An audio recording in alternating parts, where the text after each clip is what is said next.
Let us continue solving the paper. Now we are at question number 31.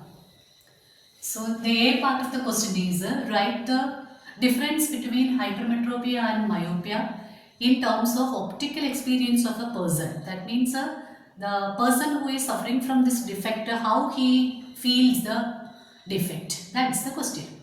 So we know hypermetropia means long sight. Long is clear. That means distant objects are clear. Myopia means short sight. Means near objects are clear to the person.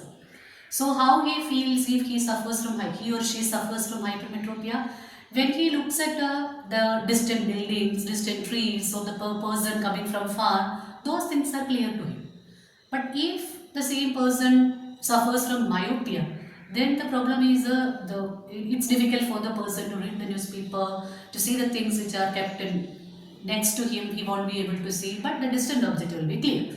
This is how experience is defect in real life. Okay, so how you will write the answer? If a person suffers from hypermetropia, distant objects are clear, nearer ones not clear. And if it is myopia, it's easy to read books or easy to see the things which are kept near to him, but very difficult to see a board which is kept far from him, very difficult to see the distant towers or buildings, etc. Okay. Now we move to B part of question 31. The first one is identify the defect shown in this diagram. So this, what is shown here? This is the diagram of a human eye, and here these are the incident rays, and the incident rays are converging here. But in normal eye, where the rays should converge on retina for clear vision. So this is a defective eye. Now here what happens? Near objects not falling on retina means near part is defect. So which defect this eye suffers from? Suffers from hypermetropia. That means a distant clear but near one is not clear. Okay, distant part not shown here, only near part is shown, near one is not falling on the retina. So the defect is hypermetropia. Then causes. What are the causes of hypermetropia? So we know that for a normal human eye, the diameter of the eye is approximately 2.5 centimeter. If the diameter of this eyeball if it goes more than 2.5, or if the eyeball size is bigger, or if it gets smaller, in both the cases what happens? The rays converged by the lens will not fall on retina. If the rays are, or if the image is not falling on retina, then the problem is the optic nerves cannot carry the message to brain, and brain won't be able to see it. This is what happens in the case of a defective eye. So here the causes are 1. Here we know the rays are not converged on retina. That means the converging power of the eye lens decreases. This is one reason for the defective. So if converging power decreases, what happens? The converging point falls away from the retina, or beyond retina the point is falling. So here you see, suppose this is a normal size and the eyeball size is getting smaller.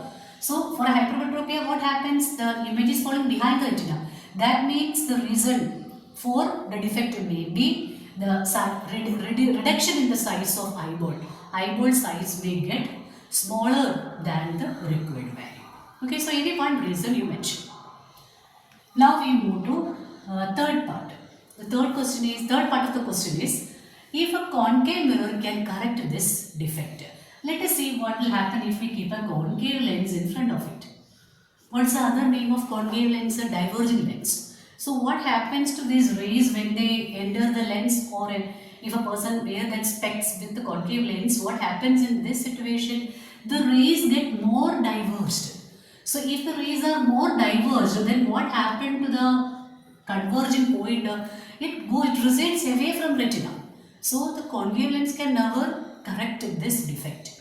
So which lens can be used for correcting this defect? A convex lens. So what happens if we are using a convex lens here in front of this eye? If that person wears a specs with a convex lens, what happens is the rays are first converged by the specs and then enters into the eye lens, so that this eye lens will be able to focus the image on retina, and the defect can be corrected. Okay, so this answer is no, concave lens cannot correct this problem. That's all about question number 31. Now we'll move to next question. Right, next question. Write the relation between resistance R to length and area of the conductor. So I also write the relation using symbols. Okay, that's a question. There are two parts for this question. This is the first part. Resistance of a conductor, we know resistance is directly proportional to length of the conductor. Okay, you can write here length of the conductor in words and then you write the symbol here. Then what is next? Resistance of a conductor is resistance R, write in bracket here, okay. Resistance R is inversely proportional to area of cross section. So when you combine, you can take this one as equation number 1 and this one as equation number 2. Now combine both 1 and 2, you get R proportional to L by A. So resistance depends only on length and area, provided what should be constant here, the material. So when you replace this proportionality sign by an equal sign, you introduce the constant which you keep same here. What is same here? Material. Material we fix here. Okay, but we don't change the material. We just keep changing the dimensions. What are the dimensions we talk about here? Length and area. So what is the constant coming here? Rho. Rho into L by A. That means for a given material, the resistance changes with only length and area of cross section. So the name of rho is specific resistance or resistivity. This is the relation for resistance in terms of dimension, length and area. Okay. So here this is very important part.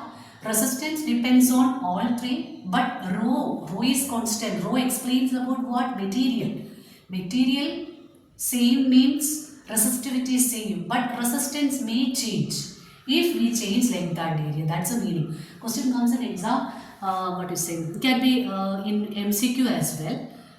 Identify the quantity which remains constant in the circuit when you change length, when you change area, when you change what you say, volume. So when question comes like that, the option may be like resistance, current, resistivity. So remember, resistivity changes only when you change the material. Suppose you are given a question like there are two conductors A and B having same dimensions and selected such a way that conductor A is made of copper and conductor B is made of iron. In both the cases you have same dimension. So can you say that the resistance remains same in both? And what about resistivity? So you will say dimensions are same in both the cases. So material different. Question tells material different. So resistance different, resistivity also different. Why resistivity different? Because material is different. Now the second part of the question is define resistivity or define specific resistance using this formula.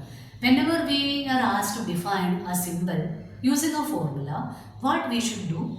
We should make all other quantities equal to 1 other than the one which is asked to define. Like here we know we are asked to define resistivity using this formula. So what we should do?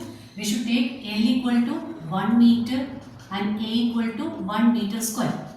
Then how this equation modifies now? This equation becomes R equal to rho.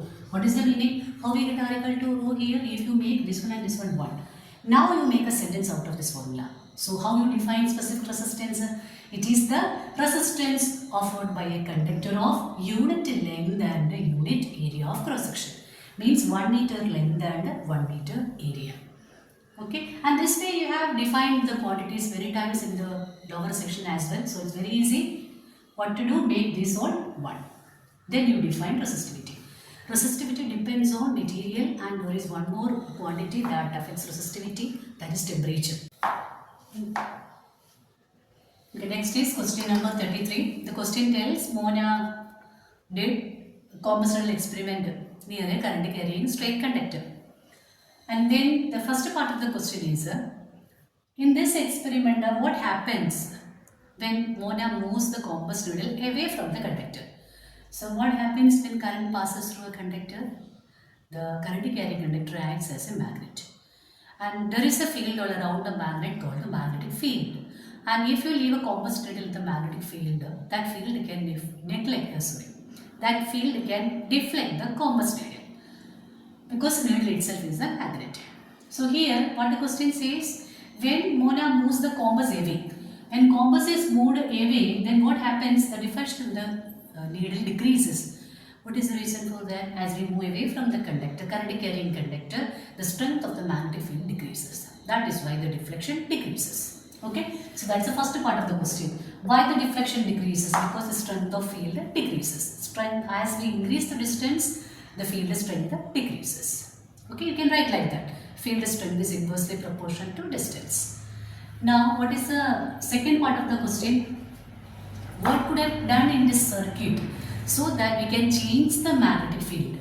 Already I told you what's the reason for the magnetic field. It is the current. So if you increase the magnitude of the current or the strength of current, what happens to the strength of magnetic field? The strength of magnetic field also increases. Magnetic field and current are directly proportional. Now the third part of the question is, what is the direction of this magnetic field and give reason for that. So how can you find the direction of magnetic field around a straight current carrying conductor by applying which rule? Right hand thumb rule. How you apply the rule? You assume you are holding the current carrying straight conductor in your right hand with the thumb in which direction? In the direction of current. Now let's assume this cap represents direction of current. So when I hold it, should be held like this. If current is downward, then my thumb should be down. Okay, this is what we need to do whenever we apply right hand thumb rule. So here the battery tells us the direction of current. So current always flows from where to where? Positive to negative. So here let us name this conductor like let this be the conductor. Let us name it as PQ. So current flows from where to where? P to Q. So this mode is a plane here. Okay. So this is the top of the plane and this is bottom of the plane. So current flows from where to where? P to Q. That means top to bottom. So we can write, when we apply right hand thumb rule, the current flows from top to bottom or vertically downward. You can write current flows vertically downward. So the direction of folded fingers, it is clockwise. That means the direction of magnetic field. What is the direction of magnetic field? The magnetic field lines are clockwise. Okay, hope you will know to apply right hand thumb rule. Okay, clock rule, how do you apply? Just hold your hand in front of, maybe the right hand in front of you, such a way that thumb should be in direction of current. And then if the fingers are folding towards left, that means it is anti-clockwise. If the fingers are folding towards right, then it is clockwise. This is the base for deciding clockwise and anti-clockwise directions. Because if you take the case of a clock, the hands of the clock move in which direction? They move right. So if the fingers are moving right, that means clockwise. If the fingers are moving left, it is anti-clockwise. Okay. So here it is clockwise. So again question may be asked, what will happen if you reverse the polarity of the battery? As you reverse the polarity, what do you mean by reverse the polarity? Here comes negative and here comes the positive. Then what happened? Current goes vertically upward. Then what is the direction of magnetic field? Anti-clockwise. But in the question, the direction of magnetic field is clockwise. Okay, it's very important.